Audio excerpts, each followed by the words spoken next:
मुंबई गोवा महामार्गाला जोडणाऱ्या कोलाड रोहा राज्य मार्गावर भलं मोठं भगदाड पडले। भगदाड पडल्यानं रस्त्यांवर प्रवाशांना कसरत करावी लागते, तर 2 दिवसांपासून कोसळणाऱ्या मुसळधार पावसामुळे ही अवस्था निर्माण झाली असं म्हणावं लागेल। आपण बातमी पाहतोय, मुंबई गोवा हायवेला जोडणाऱ्या कोलाड रोहा या राज्य मार्गावर भलं मोठं भगदाड जे आहे ते पडलेलं आहे आणि त्यामुळे नागरिकांची प्रवाशांची प्रचंड हेळसांड होते। नाहक त्रास जो आहे तो सहन करावा लागतो। ही दृश्य आपण पाहतोय पुढारी न्यूजच्या टीव्ही स्क्रीनवर। एक्सक्लुझिव्ह अशी ही दृश्य, रस्त्याला मधोमध भगदाड पडलंय आणि त्यामुळे प्रवाशांचे हाल होत आहेत।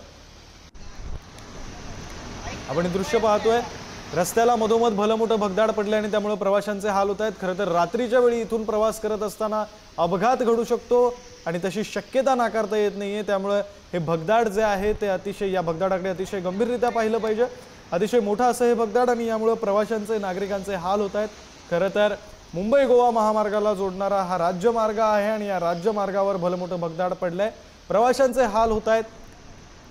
ही बातमी आपण पाहतोय, कोलाड रोहा राज्य मार्गावर हे भगदाड पडले।